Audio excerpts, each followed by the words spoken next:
बच्चों, आज हम पढ़ेंगे आखिरी चैप्टर जो है चैप्टर 16 पीपल का पवित्र पेड़। भारत में ऐसे अनेक पेड़ हैं जिन्हें मानव द्वारा पूजा जाता है तथा उन पेड़ों के द्वारा अनेक औषधियाँ बनाई जाती है। प्रस्तुत पाठ में उन्हीं में से एक पीपल के पेड़ का वर्णन किया गया है। भारत में ऐसे कई पेड़ हैं जिसको हम पूजते हैं, जैसे बर, पीपल, नीम, ये सब जो पेड़ है, नीम और बेल, ये सब पेड़ों को पूजा जाता है कि नहीं, हम पूजा करते हैं कि नहीं।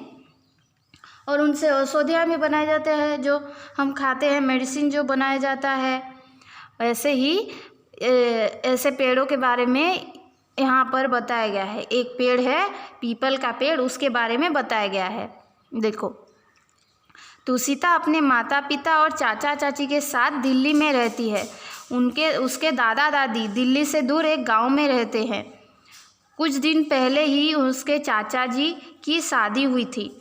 2 दिन के बाद नई दुल्हन से ग्राम देवता की पूजा करवाने के लिए पूरे परिवार को दादा दादी के पास गांव में जाना था।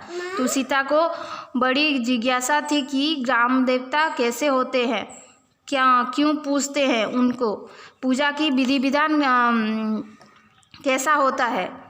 देखो, तुसिता कौन थी? तुसिता अपने माता पिता और चाचा चाची के साथ कहाँ रहती थी? दिल्ली में रहती थी। और उसके दादा दादी जो थे वो कहाँ रहते थे? वो दिल्ली से दूर एक गांव में रहते थे। कुछ दिन पहले क्या हुआ था, उसके जो चाचा चाची थे उनकी नई नई शादी हुई थी चाचा की। तो दुल्हन को, मतलब उसकी चाची को ग्राम देवता की पूजा करवाने के लिए गांव के में जाना था 2 दिन बाद। तो तुसिता बहुत ही इच्छुक हो गई थी। जिज्ञासा मतलब उसका इच्छा और भी बढ़ गया था कि ग्राम देवता कैसे होते हैं, उनको कैसे पूजते हैं, वो पूजा का विधि विधान क्या है, वो जानने के लिए वो बहुत इच्छुक हो गई थी। गांव पहुंचकर रात को सबने आराम किया।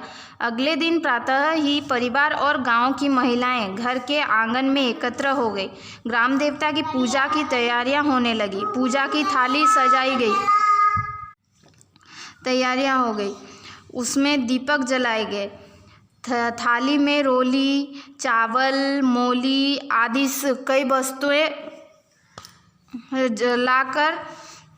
वस्तुएं रखी गई। मिट्टी की एक नई गगरी में कुएं से जल भरा गया।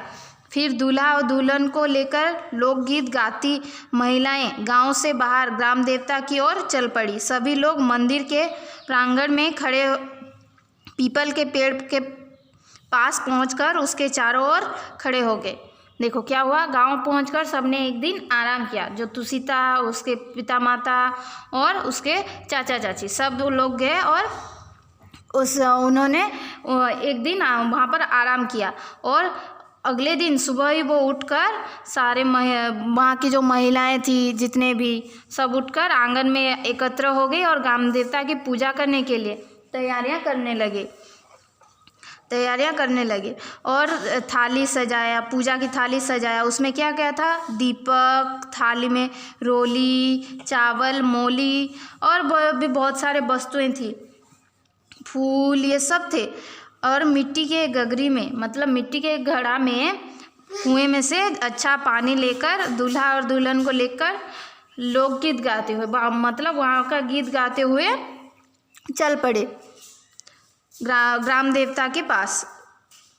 सभी लोग मंदिर के, वहाँ पर एक मंदिर था, उसके सामने क्या था? एक पीपल का पेड़ था, वहाँ पर चल पड़े, उसके चारों ओर खड़े हो गए।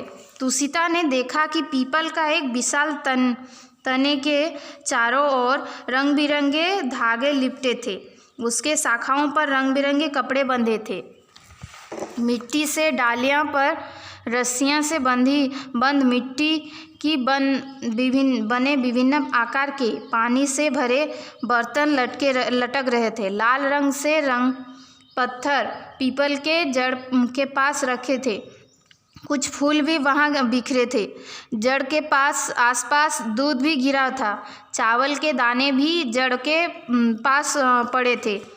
गीतों की तेजी होती आवाज़ों से तुसिता का ध्यान चाचा चाची के ओर गया। वे दोनों मोली का गोला पकड़े पीपल के तन पर मोली लिपटे रहे थे। इसके बाद उन्होंने कपड़ा की कुछ कतरने पीपल की डालियां पर बांधी। क्या हुआ बच्चों? तो सीता ने देखा कि वो पीपल का पेड़ एक बहुत बड़ा पेड़ था। उसके जो विशाल तन था, मतलब उसका जो जड़ के ऊपर जो था, उसको बहुत सारे रंग बिरंगी कपड़े लटक रहे थे, धागे लिपट रहे थे। मतलब वहाँ पर वो जो रंग बिरंगी धागे वहाँ पर लिपटे थे।